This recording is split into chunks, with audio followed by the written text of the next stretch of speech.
जानवरों में कुत्ते को इंसान का सबसे वफादार दोस्त माना जाता है, लेकिन वक्त के साथ साथ अब तस्वीर बदल गई है। शहरों की गलियों में डर घूम रहा है। आवारा कुत्तों के झुंड अब वफादारी नहीं, दहशत का दूसरा नाम बनते जा रहे हैं। और हाल ये है कि सुप्रीम कोर्ट को सुओ मोटो कॉग्निजेंस लेना पड़ा है। कोर्ट ने इसे बेहद चिंताजनक और डराने वाला बताया। आखिर हो भी क्यों ना, डॉग बाइट से जान जाना अब आम बात सी लग रही है। इसके मामले रोज बढ़ रहे हैं। देश भर में 37 लाख से ज्यादा मामले रजिस्टर्ड हैं। एक बात मैं ये और क्लियर कर दूं कि यहाँ बात स्ट्रीट डॉग्स की हो रही है, उनकी नहीं जो पेट्स आपके और हमारे घरों में हैं। आखिर इंसान के सबसे प्यारे दोस्त कुत्ते से लोग डरने क्यों लगे हैं? सड़कों पर स्ट्रीट डॉग्स का आतंक इतना क्यों बढ़ गया है? ऐसा इसलिए हुआ है ईशा, क्योंकि एक बार अगर रेबीज हो गया तो फिर बचना मुश्किल है। क्योंकि रेबीज का इन्फेक्शन नसों तक पहुंचते ही मामला बहुत सीरियस हो जाता है, और यही कारण है कि बच्चों के लिए ये लाइफ थ्रेटनिंग है। हाइट कम होने की वजह से अक्सर जब डॉग अटैक करता है तो इंजरी बच्चों के चेहरे पर और उनके सिर के करीब आती है, जिससे 4-5 घंटे में इन्फेक्शन सीधे ब्रेन तक पहुंच जाता है। लेकिन घबराने की जरूरत नहीं है। अगर आपके सामने ऐसी कोई अनहोनी घटती है तो ये ख्याल रखिए कि 99% इन्फेक्शन घाव को अच्छी तरह धोने से टल जाता है। बस 15 से 20 मिनट तक घाव को रनिंग वाटर में धोना बहुत जरूरी है। और एक्सपर्ट्स के मुताबिक शुरुआती 8 दिन बहुत अहम होते हैं, इसीलिए जिस दिन कुत्ते ने काटा हो उसी दिन वैक्सीन की पहली डोज ले लेनी चाहिए। बिल्कुल, और ऐसे मामलों में लापरवाही नहीं करनी चाहिए। चलिए सड़कों पर घूम रहे आतंक से हम कैसे बचें, साथ ही योगाभ्यास के जरिए शरीर की 72 करोड़ 72 लाख 10,210 नस नाड़ियों को भी कैसे दुरुस्त करें, ये जानते हैं। योग गुरु स्वामी रामदेव हमारे साथ जुड़ चुके हैं। स्वामी जी, बहुत बहुत स्वागत आपका। प्रणाम स्वामी जी। बहुत बहुत प्रणाम। आज हमारे यहाँ पर एक हल्दी 100 बीमारियों का इलाज का ही है। आज ये हल्दी की कुटाई कर रहे हैं। हल्दी बड़ी हेल्दी है।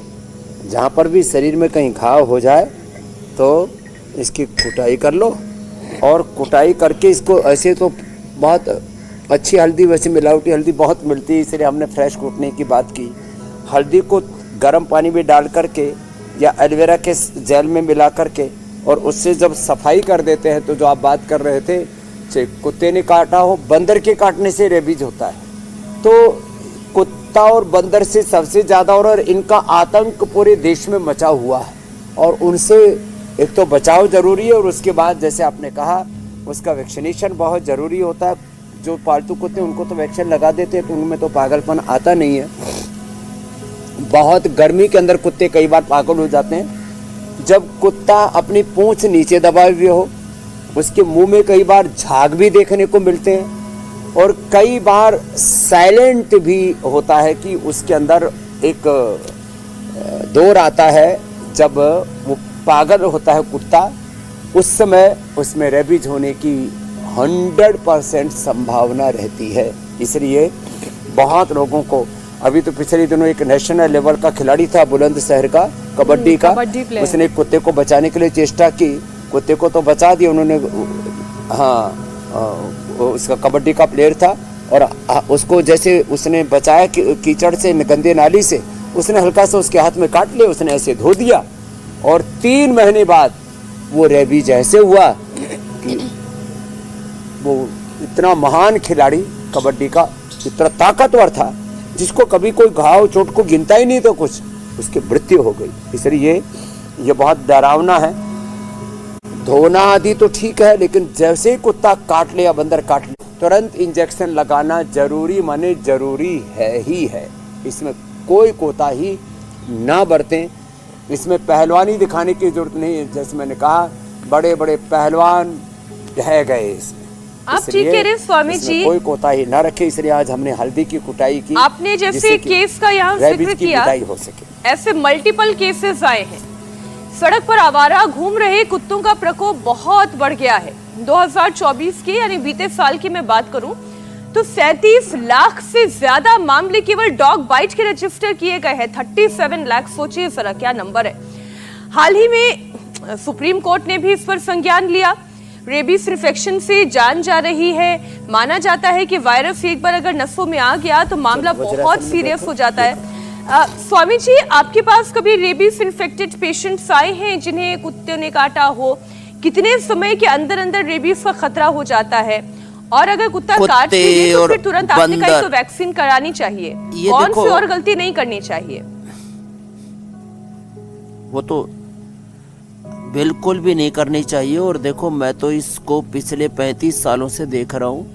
हरिद्वार में जब हम कनखल में से जहाँ से शुरू किया हमने योग का, आयुर्वेद का, स्वदेशी का, सनातन का अभियान, वहीं एक पेशेंट आया था और मैंने देखा कि उसको देर हो गई थी आने में, तो फिर उसकी मौत ही हो गई थी तड़पते तड़पते।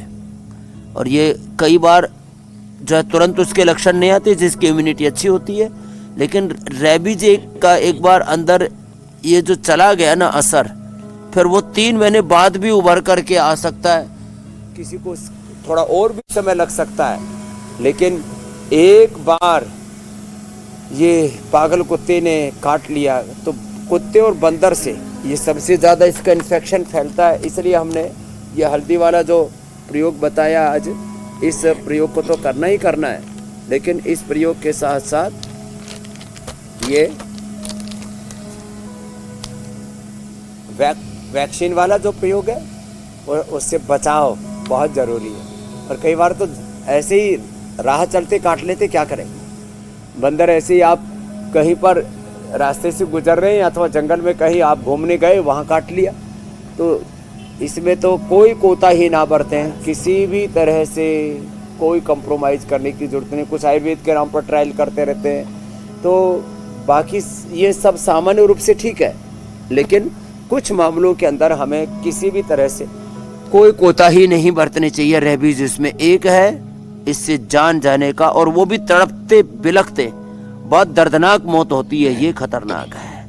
इसलिए जिनको भी बंदरों ने, कुत्तों ने काटा है, अभी भी अब उसके शुद्धिकरण के उपाय तो हैं।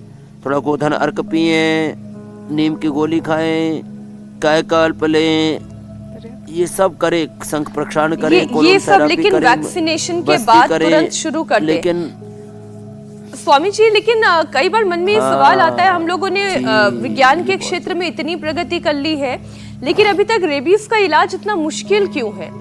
और लक्षण, आप ही ने कहा कि जिन लोगों की इम्यूनिटी मजबूत होती है उनमें लक्षण देर में दिखाई देते हैं, लेकिन जिन लोगों की इम्यूनिटी कमजोर होती है तो उसमें भी तुरंत लक्षण दिखाई देने लग जाते हैं।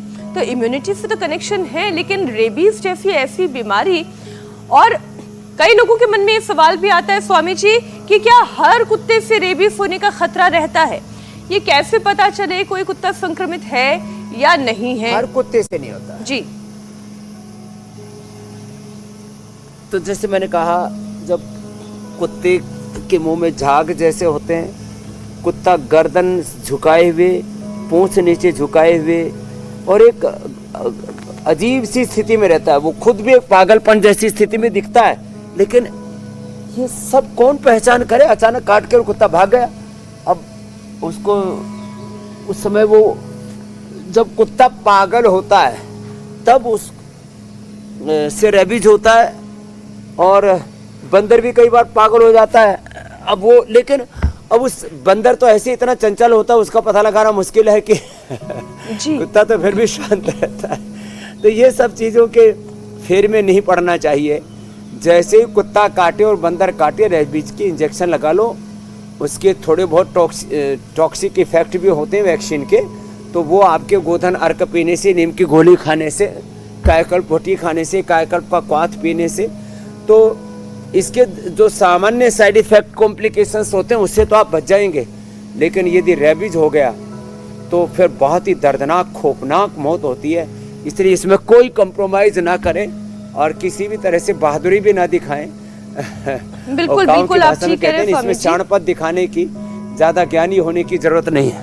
हाँ, तो तुरंत इंजेक्शन लगाए, घाव को धोए, हल्दी का भी लेप लगाए, लेकिन वैक्सीन जरूर लगवाएं और टेस्ट भी करवा लें कि क्या स्थिति आपके शरीर की। अच्छा स्वामी जी, आज शरीर की 72,72,10,210 नस नाड़ियों को भी दुरुस्त करना है, क्योंकि शरीर में नसों का रोल बहुत इंपॉर्टेंट है। शरीर के लिए अगर ये कहा जाए कि कौन से 5 योगासन हैं नस नाड़ियों के लिए, अगर वो योगासन नियमित तौर पर किए जाए तो फिर कभी कोई परेशानी नहीं आएगी। तो स्वामी जी, आज 5 योगाभ्यास, ये 5 वाला पैकेज जो है ये आपसे हम सीखना चाहते हैं कि इन 5 योगाभ्यास को कर लिया तो नस नाड़ियां हमेशा अच्छी रहेंगी। जी। 72,72,10,201 नाड़ियां और उससे जुड़े हुए सभी अष्ट चक्र, नवद्वार, उससे जुड़े हुए 37 ट्रिलियन सेल्स, स्थूल सूक्ष्म कारण शरीर, अन्नमय प्राणमय मनोमय विज्ञान में आनंदमय कोश, और उन्हीं के साथ जुड़ा हुआ पूरा 2400 किलोमीटर लंबा रेस्पिरेटरी और 1,00,000 किलोमीटर लंबा सर्कुलेटरी ट्रैक। तो एक तो ये भुजंगासन बहुत जरूरी है, इसलिए 100 बार तक इसको हम करा देते। चलो सब उल्टे लेटो। हमारे भाई बहन उन्होंने बड़े बड़े रोगों को हरा दिया है। रोज हमारे साथ ऐसे स्वास्थ्य साधक आते हैं जिन्होंने बड़े बड़े रोगों को मिटा दिया है। एक तो ये भुजंगासन, ये नस नाड़ियों के लिए बहुत जरूरी है, नर्व सिस्टम के लिए। एक भुजंगासन, दूसरा ये देखो ये शलभासन, सब कर सकते हैं ये 2, और तीसरा है सीधे लेट करके मरकट आसन। ये और जिनसे बन पाए वो शीर्षासन, सर्वांगासन कर लेना। तो भुजंगासन, शलभासन, ये उल्टे लेट के, सीधे लेट के मरकटासन, और सर्वांगासन फिर शीर्षासन कराएंगे। इतना भी ना हो पाए तो फिर अनुलोम विलोम कर लेना। नस नाड़ियों के लिए बहुत जरूरी है अश्वगंधा और शतावर 1-1 ग्राम लेते रहे। हर घर में कुछ जड़ी बूटियां, वनस्पतियां मैं देखना चाहता हूँ। उसमें अश्वगंधा और शतावर तो ब्रेन नर्वस सिस्टम के लिए, नस नाड़ियों के लिए बहुत ही जरूरी है। 1-1 ग्राम लेते रहे। जिंदगी में कभी भी कमजोरी नहीं आएगी, कभी भी बीपी शुगर की प्रॉब्लम नहीं होगी, हार्मोनल इम्बैलेंस नहीं होगा, कमजोरी नहीं आएगी, माताओं बहनों को किसी भी तरह से पीरियड से रिलेटेड प्रॉब्लम नहीं होंगी, पुरुषों को धातु रोग भी नहीं होंगे, और हड्डियां भी कमजोर नहीं होगी, इम्यूनिटी भी कमजोर नहीं होगी। मरकट आसन के 2 अभ्यासों में देखो, पहले में घुटने पंजे पास में, दूसरे में से घुटने पंजों में फासला, ऐसे। ये कमर के नीचे वाले हिस्से के फैट को भी कम करने के लिए, और मूलाधार से सहस्रार तक अष्ट चक्रों को जागृत करने के लिए 33 के 33 हमारी रीढ़ की हड्डी के जो मणके हैं, 33 उन वर्टिब्राज को हेल्दी रखने के लिए बहुत जरूरी है। फिर ये तीसरा अभ्यास ऐसे है ये। तो ये 5 आसन, जिसमें भुजंगासन, सर्वासन, ये मरकटासन बहुत ही जरूरी है नस नाड़ियों के लिए। और हाँ, जो कर सके फिर उनके लिए ये सर्वांगासन से और शीर्षासन, क्योंकि नस नाड़ियों का सीधा संबंध रीढ़ की हड्डी और हमारे पिट्यूटरी पीनियल ग्लैंड और central nervous system, peripheral nervous system से है, जो कि सीधे सीधे जुड़े हुए रीढ़ की हड्डी से ही दाएं बाएं, ईड़ा पिंगला जिनको बोलते हैं, उसके लिए सर्वांगासन और शीर्षासन, और जो ये ना कर पाए फिर उनको अनुलोम विलोम करा देते हैं। ये तो बहुत ही अच्छा, पहले दीवार के साथ कर ले, बाद में बिना दीवार के भी हो जाएगा। ये अप्रतिम है ऐसे।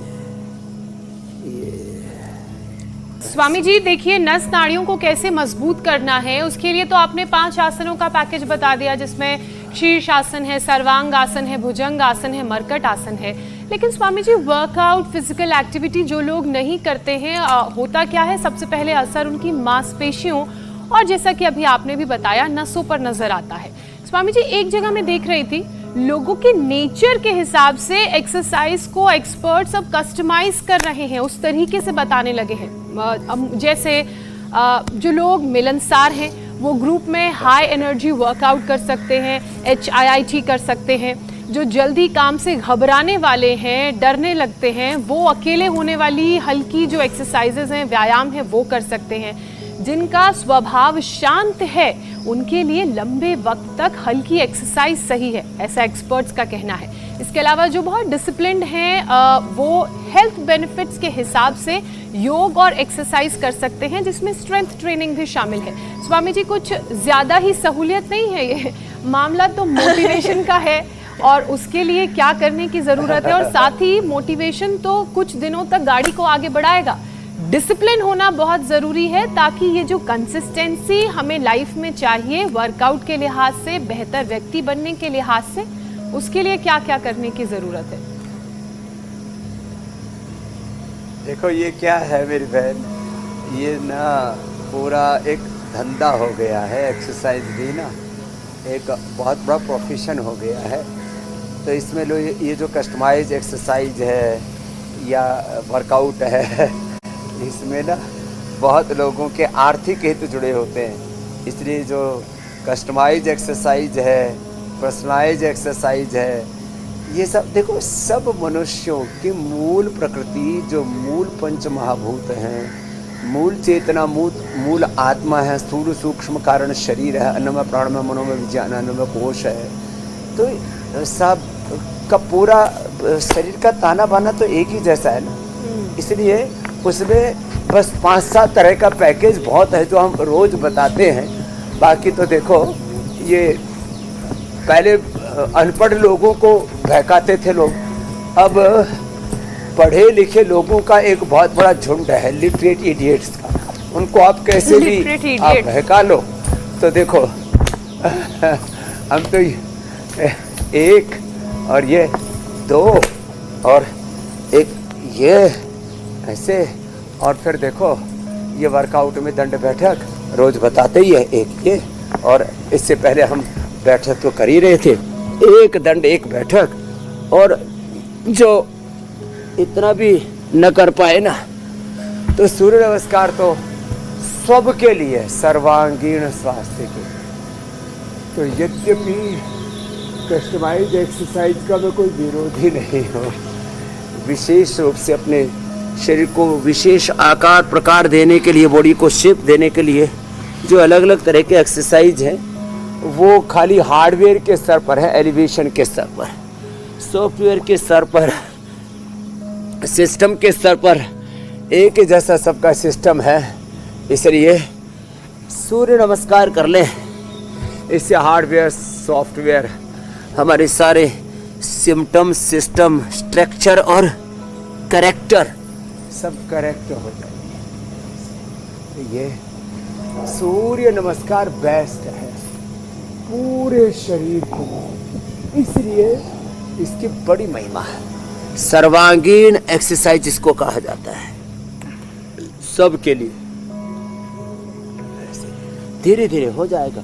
और ना भी हो तो 5 अभ्यास पहले हम बता ही चुके हैं, वही पर्याप्त है सभी के लिए। अब 5-5 अभ्यासों का पैकेज मेरुदंड के लिए, मोटापा के लिए, मधुमेह के लिए, लिवर किडनी के लिए, वो तो हम रोज बताते हैं। अब जैसे ओबेसिटी है, खाली ये 5 अभ्यास कर लो ना, निरंतरता से कर लो, 100 बार कर लो, 200 बार कर लो, ऐसे कर लो। और ज़्यादा करना है तो ऐसे कर लो, और ज़्यादा करना है तो थोड़ा ऐसे कर लो। तो ये अपने अपने सामर्थ्य के अनुरूप कर लें, थोड़ा ऐसे एक। तो 5-5 का जो हम पैकेज बताते हैं ना, वो पर्याप्त है। ऐसे ये दूसरा हो गया, और फिर इसमें ये हो गया ऐसे अर्धहलासन, दोनों से ना हो तो एक एक से ऐसे है। फिर ये पादवृत्तासन, ये दोनों से ना हो तो ये भी एक एक से। अपने अपने अभ्यास ऐसे करते रहे, यूँ और यूँ, ये क्लॉकवाइज, एंटी क्लॉकवाइज। ये बहुत ही गजब की एक्सरसाइज है ये, ऐसे यूँ। तो 5-5 का जो पैकेज हम बताते नहीं, yoga for obesity, yoga for flexibility, yoga for spinal cord, yoga for structural balance, yoga for BP, sugar और इंटीग्रेटेड योग, पवन मुक्तासन, उत्तान पादासन, तो सब कर सकते हैं। सेतु बंधासन, मंडूकासन, ये मंडूकासन, योग मुद्रासन और गोमुखासन। लो पूरा पैकेज बता दिए, 5 आसन, 5 प्राणायाम, इतना भी कोई ठीक से कर ले, 5 व्यायाम, जी जिसमें योगिक जॉगिंग के 2 अभ्यास, दंड बैठक के 2 अभ्यास, भुजंगासन, और आज 5 का पूरा पैकेज बता ही दिया। ऐसे हम इसको दोहराते भी रहते हैं जिससे कि रोज उसकी प्रैक्टिस होती रहे। अच्छा स्वामी जी, ये कई लोग बताते हैं कि जो नस नाड़ियां जो है ये खास तौर पर इस मौसम में उसकी 1.5 गुना आयु बढ़ा दी है हमने। जी जी मेरी बहन, मैं कह रही हूँ स्वामी जी, ये जो मौसम है ना, आप नस नाड़ियों को दुरुस्त करने के उपाय तो बता रहे हैं, योगाभ्यास भी बता रहे हैं, लेकिन जब जमकर बारिश हो रही हो, बरसात हो, तो फिर ये मसल्स में क्रैम्प्स क्यों बढ़ने लगते हैं, नसों में दर्द क्यों होने लगता है? कई लोग ये सवाल मुझसे पूछते हैं। अब स्वामी जी, लोग गलती कहाँ कर रहे हैं? खान पान में कर रहे हैं, योगाभ्यास में कर रहे हैं, कहाँ पर गलती कर रहे हैं, ये थोड़ा समझाएं। ज्योत्सना कह रही है पानी में ही गलती कर रहे हैं। पानी बहुत कम पीते हैं लोग इस मौसम में। एक तो पानी कम भी पीते हैं, और बरसात में मिट्टी में, पानी में, खाने पीने की चीज़ों में बैक्टीरिया, वायरस, फंगस, पैथोजेंस, अलग अलग प्रकार के जो अनहेल्दी इन्वायरमेंट है ना, वो बढ़ जाता है। तो इसमें 8-10 बड़ी बीमारियां बढ़ती हैं, उल्टी, दस्त, पेचिस बार बार लगता है लोगों को। बरसात में जो है नस नाड़ियों पर असर होता है, किसी को पसीना बहुत कम आता है, किसी को फिर पसीना ज़्यादा आता है, कभी पसीना, कभी उमस, कभी ठंड, कभी गर्म, और उससे सर्द गर्म हो जाता है। तो थोड़ा सा ब्रोनकोम, स्वासारी, कंठामृत का सेवन कर लिया करें जिनको सर्द गर्म हो जाता है। थोड़ा नस नाड़ियों की प्रॉब्लम है, मैंने अश्वगंधा, अश्वशिला बताया, और न्यूरोग्रिट, इम्यूनोग्रिट तो बेस्ट है, और सबसे अच्छा है एलोवेरा, गिलोय, पारिजात, निर्गुंडी, सहजना। इसमें भी जो सहजना है, जो सहज रूप से मोरिंगा सब जगह उपलब्ध है, इसका प्रयोग कर लेगा ना कोई, सहजने के पत्तों को कूट करके अच्छे से धो करके कूट करके पी लेना, विटामिन B12, B कॉम्प्लेक्स पूरा हो जाएगा। नस नाड़ियों का दर्द और ये जो क्रैम्प्स आने की दिक्कत है, उसमें कपालभाति, अनुलोम विलोम भी बड़ी भूमिका निभाता है। और याद रखना, उनको जिनको भी क्रैम्प्स आते हैं उनको मीठा नहीं खाना, चीनी कतई नहीं खाना, इतना ध्यान रखना है। और ज़्यादा जब ये क्रैम्प्स आते हैं तो खाने के बाद चंद्र प्रभावटी 1-1 और विषय तेंदुकवटी 1-1 ले ले, तो कितने क्रैम्प्स आते हो पूरे बंद हो जाते हैं। क्रैम्प्स आते हो, हाथ पैरों में ऐंठन के साथ साथ नस नाड़ियों में ब्लड के सर्कुलेशन की प्रॉब्लम हो, और बहुत ज़्यादा जो दर्द होते हैं पूरे शरीर के अंदर, इसको कहते हैं नाड़ीगत वात, वो भी दूर हो जाता है मोरिंगा के प्रयोग से और चंद्र प्रभावटी के प्रयोग से। अच्छा स्वामी जी, बरसात में नस हो, जोड़ हो, मांसपेशियां हो, कभी कभी दर्द के अलावा, क्रैम्प्स के अलावा ऐंठन के पीछे कुछ और भी वजह कही जाती है, जैसे कि पुरानी चोट अगर मान लीजिए किसी के पाँव में लगी हुई है, तो अचानक से उमस के इस मौसम में वो चोट भी उभर आती है, तो अब उसमें दर्द और जलन, ऐंठन तो छोड़िए, पूरा पाँव कई बार सूज जाता है। लो टेम्परेचर की वजह से अपने आसपास भी देख लूं, बहुत सारे लोग लो बीपी की परेशानी से जूझ रहे हैं। क्या धूप की कमी की वजह से भी ऐसा होता है? मांसपेशियों में कमजोरी आने लगती है, बीपी लो होने लगता है, पुरानी चोट उभर आती है? में भी वही बड़ा कारण है जी। हाँ, घाव न भरने में और ये इन्फ्लेमेशन बढ़ने में बैक्टीरिया, वायरस, फंगस, इसका लोड बढ़ जाता है। ये हजारों, लाखों, करोड़ों, अरबों, खरबों, मिलियन, बिलियन नहीं, ट्रिलियंस की संख्या में पहुंच जाते हैं। तो एक तो ये कारण जो लो फील करते हैं, लो बीपी हो जाता है, उसके लिए अश्वशिला, अश्वगंधारिष्ट बेस्ट है। और उनको प्राणायाम थोड़ा अच्छे से करवा दे। कुछ लोग लो बीपी होते प्राणायाम छोड़ देते हैं। प्राणायाम और सूक्ष्म व्यायाम उनको धीरे धीरे करना चाहिए, उससे एकदम बीपी लेवल में आ जाएगा, लो वालों का नॉर्मल आ जाएगा। अश्वगंधारिष्ट से और अश्वशिला से और बहुत ही कमज़ोर हो तो स्वर्ण शिलाजीत ले लो, और जिनका बीपी हाई है तो फिर वो अनुलोम विलोम, भ्रामरी, उद्गीत, शीतली, शीतकारी के साथ साथ मुक्तावटी, लौकी का जूस, ओहो एकदम से नॉर्मल आ जाता है। तो ये जो अभ्यास बता रहे हैं ये बड़े कारगर हैं लो बीपी में भी। और रही बात जो लो फील करते रहते हैं उसके लिए मैंने कहा इम्यूनोग्रिट वटी या इम्यूनोग्रिट पाउडर ले लें। इसके लिए हमने प्रयोग किया रिद्धि, वृद्धि, जीवक, कृष्णक, मेधा, महामेधा, काकोली, क्षीर काकोली, अश्वगंधा, शतार, विदारी कंद, वाराही कंद, इन सब का, और उसमें कौच बीज, बला बीज, गिलोय का, ये इसी को हमने नाम दे दिया इम्यूनोग्रिट पाउडर, इम्यूनोग्रिट वटी। फिर इसमें गोल्ड का प्रयोग कर दिया तो इम्यूनोग्रिट गोल्ड। किसी भी प्रकार की इम्यूनिटी से रिलेटेड प्रॉब्लम के लिए इम्यूनोग्रिट और ये करक्यूमिन गोल्ड ये तो अप्रतिम है। फिर जिनकी कफ प्रकृति है उनको च्यवनप्राश, बच्चों को बालप्राश, जिनकी वात प्रकृति है उनको एलोवेरा और गिलोय का जूस, ये सहज रूप से सबको हमने दे दिया है। और जिनकी पित्त प्रकृति है उनको वीट ग्रास या एलोवेरा, ओहो जबरदस्त है, वीट ग्रास, एलोवेरा या लौकी। तो अपनी प्रकृति के अनुरूप अपनी आहारचर्या, दिनचर्या, ऋतुचर्या, इसका ध्यान रखना पड़ेगा, जीवनचर्या का। तो इतना कर लेंगे तो फिर ये सारे उपद्रव, जो बरसात, जो इतना सुहाना मौसम है इस समय, जो आपके ज़िंदगी में खलल डाल रहे हैं, रंग में भंग डाल रहे हैं। चारों तरफ प्रकृति कितनी सुंदर लग रही है, पेड़ नहाए धोए से, और चारों तरफ इतना सुंदर परिवेश होता है।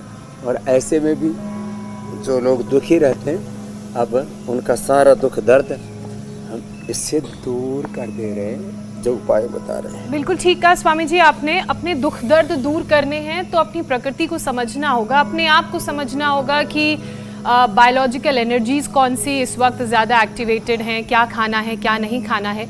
लेकिन स्वामी जी जो मॉनसून का मौसम चल रहा है इसमें बहुत फ्लक्चुएशंस होती हैं, क्योंकि बारिश ज़्यादा होती है, ह्यूमिडिटी हाई रहती है, और जो सूरज अंकल हैं उन्हें बादल आने नहीं देते, और ऐसे में जो मांसपेशियां हैं और नसें हैं वो सिकुड़ सकती हैं, जिससे नसों पर दबाव पड़ता है, और यही दबाव सर्वाइकल स्पॉन्डिलाइटिस या साइटिका जैसी समस्याओं को बढ़ा सकता है। तो रीढ़ की इन परेशानियों को कैसे दूर किया जाए? स्पॉन्डिलाइटिस, एंकाइलोजिंग स्पॉन्डिलाइटिस, साइटिका, इन सब का समाधान क्या है? ये cervical spondylitis, cervical, frozen shoulder, fibromyalgia और तमाम तरह के वात रोग भी और ज़्यादा बढ़ते हैं। इसलिए अभी मैं उष्ट्रासन कर रहा था, जो उष्ट्रासन में न कर पाए कम से कम ऐसे इतना कर लें, ये तो सब कर लें, इतना भी न कर पाए तो ऐसे कुर्सी पर पैर लटकाए बैठे हैं ना, तो सांस भर के ऐसे उठ जाए, इतना तो सभी कर सकते ना। ये बिल्कुल ईजी है, कुर्सी पर बैठ करके और ऐसे ऐसे ही करना है, इतना तो सभी कर। उल्टे लेट करके मकरासन, ये तो सभी कर ले। छोटे छोटे उपाय, मकरासन, भुजंगासन हमने नस नारियों के लिए भी बताया था, ऐसे भी, और ये ऐसे भी, और सर्वासन ऐसे आराम आराम से तसल्ली से। थोड़ा एक अभ्यास को 10, 20, 30 सेकंड से लेके आधा 1 मिनट तक करना चाहिए, तब उसका पूरा परिणाम मिलता।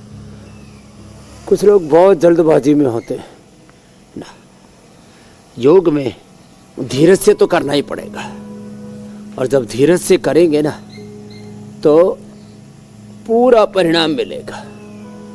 ऐसे धनुरासन में जो पूरा यूं खींच ना सके वो कम से कम ऐसे कर ले, ऐसे कर ले, ऐसे कर लेंगे, इसमें भी पूरा फायदा हो जाएगा। ऐसे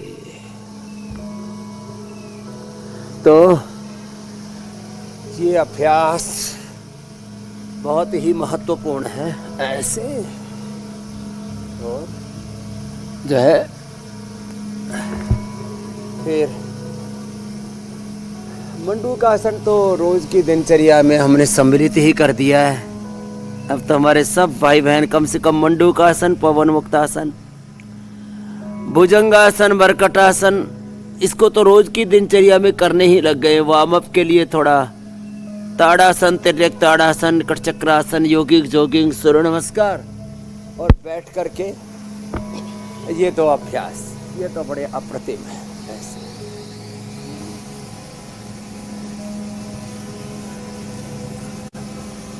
इतना भी किसी ने कर लिया ना तो फिर वो बहुत सारी परेशानियों से तो स्वामी बच जी जाए। अब जो योगाभ्यास कर सकते बस हैं उनके लिए योगाभ्यास थोड़ा है, थोड़ा और जो workout योगाभ्यास शुरू नहीं तो कर करें। सकते उनके लिए 100 मर्जों का एक इलाज प्राणायाम है।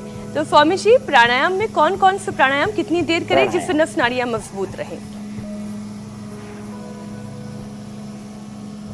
भस्त्री का 5 मिनट,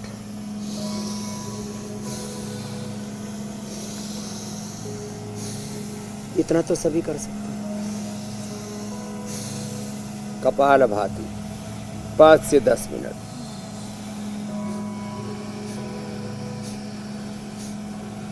अनुलोम विलोम 5 से 10 मिनट। जिनकी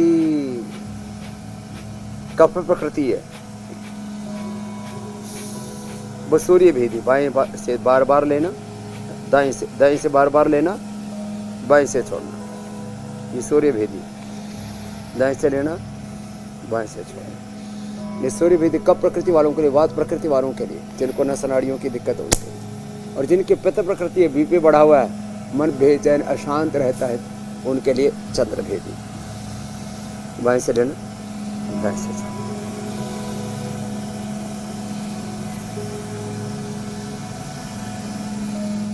छोटे छोटे उपाय, अनुलोम विलोम और थोड़ा बीच में होल्ड कर दिया तो नाड़ी शुद्धि, ये 5 से 10 मिनट। फिर भ्रामरी, उद्गीत, ओंकार, ध्यान, ये सब कर लिया, ये देह देवालय शिवालय हो जाता है। शुद्धो हम आत्मा। और वापस जहाँ से हमने शुरुआत की थी, कई बार छोटी छोटी बातों को हम अनदेखा कर देते हैं, इग्नोर कर देते हैं और जीवन पर संकट बन पड़ता है। इसलिए चाहे वो रेबीज की बात हो।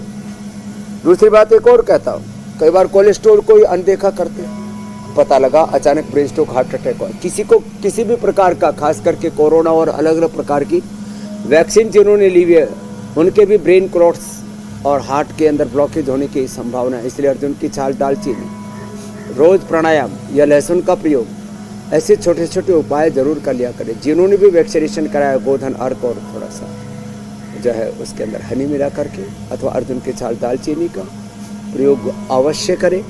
और जिनको बार बार कोलेस्ट्रॉल बढ़ने की संभावना रहती है तो थोड़े दिन लिपिडोमी ले लें, तो उससे भी मुक्ति हो जाएगी। और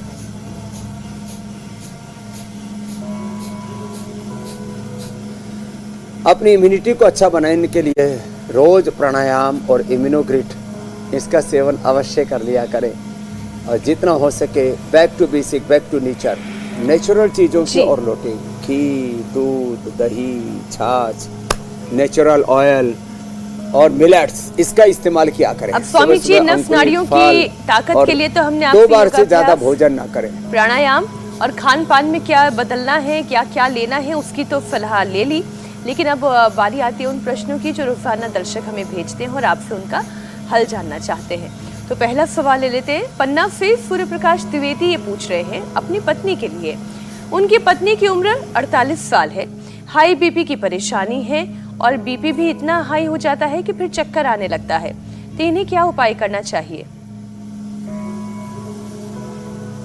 तो सूर्य नमस्कार जी, देखो सूर्य प्रकाश जी के लिए एक तो सूर्य नमस्कार कर सके तो बहुत अच्छी बात है, उससे तो ब्लड का सर्कुलेशन अच्छा रहेगा। ये देखो, ये रिंग फिंगर के टॉप पर दबाए, ये बीपी के लिए बता रहा हूँ। दोनों हाथों, पैर में भी बिछो पहनते उस अंगुली के ऊपर ऐसे दबाए।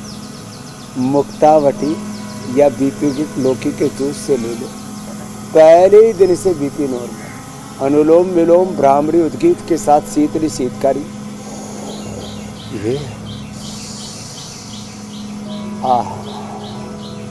और थोड़ा खुले में बैठा करें, जैसे अब थोड़ी थोड़ी हवा चल रही है, कितना आनंद आ रहा है। तो मन को शांत रखें, थोड़ा उत्तेजनाओं से बचें, उत्तेजक आहार से बचें, नमक कम खाएं। बीपी तो पहले दिन से नियंत्रित आ जाता है। टेल्मा आदि बीपी की दवा और शुगर वालों की मधुनाशिनी मधुग्रेड से सब मेटफॉर्मिन और इंसुलिन तक धीरे धीरे पूरी तरह से खत्म हो जाता है और शुगर रिवर्स हो जाती है।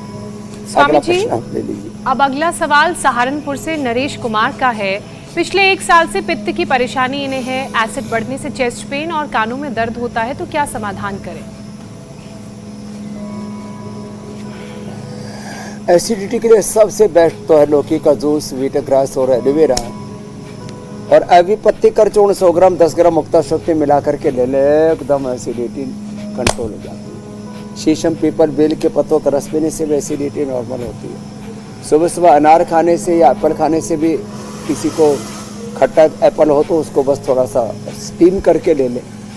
अंकुरित एप्पल, अनार और खाने पीने में मिर्च मसाला थोड़ा कम कर दें, अच्छा रहेगा। मिर्च मसाला जो है ये एसिडिटी को बढ़ाता है। और कपालभाति मंडूकासन के साथ ये पॉइंट भी दबा लेते हैं। देखो ये उपाय करें और पूरी शिद्दत के साथ करें। मानकर चलिए लाभ जरूर मिलेगा, कभी धीरे तो कभी तेज, लेकिन लाभ मिलना तय है। स्वामी जी, अब बारी आती है योग पंचायत की।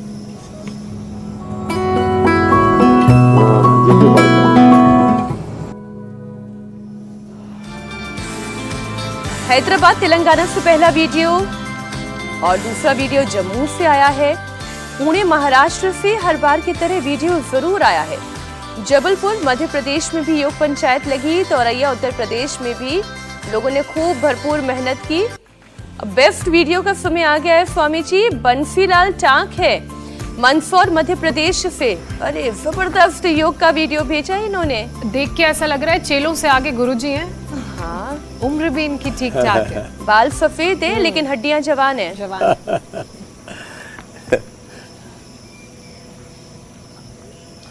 अभिनंदन है, ऐसे ही होना चाहिए। हर उम्र के लोगों को ऐसे ही योग में पूरा उतरना चाहिए। पैर पीछे से ऐसे उठाएंगे और आगे झुक जाएंगे, ये, और फिर ये हो गए और ऐसे आ गए। इसको कहते हैं वृश्चिक दंड। ऐसे ये, ऐसे, इस प्रकार से कम 5-5 बार दोनों तरफ से लंबे लंबे श्वासों के साथ, बस ऐसे रिदम के साथ करें तो लगभग 10-12 सेकंड में ऐसे 5-5 बार दोनों तरफ से हो जाएगा। यह है वृश्चिक दंड का अभ्यास। ये कल की योग पंचायत का चैलेंज है। इससे हाथ, पैर, पेट, पीठ, पूरा शरीर भुजाएं। इम्यूनिटी जबरदस्त होगी, लॉन्गेविटी के लिए, एंटी एजिंग के लिए, ये स्ट्रेंथ के लिए पावर योगा है। और यही कल का इस बार की योग सारी पंचायत का चैलेंज है। आपको मेडल भी मिलेगा, गिफ्ट हैम्पर भी मिलेंगे। इस बार की सारी पंचायत स्वामी जी आप पावर योग की दे रहे हैं, तो कल का ये जो है दंड जरूर लगाएं, बिल्कुल वृश्चिक दंड, और फिर इंडिया टीवी पर भेज दें। स्वामी जी से आशीर्वाद और प्रशस्ति पत्र का भी मौका है। स्वामी जी बहुत बहुत धन्यवाद आपका। प्रणाम स्वामी जी। प्रणाम, धन्यवाद।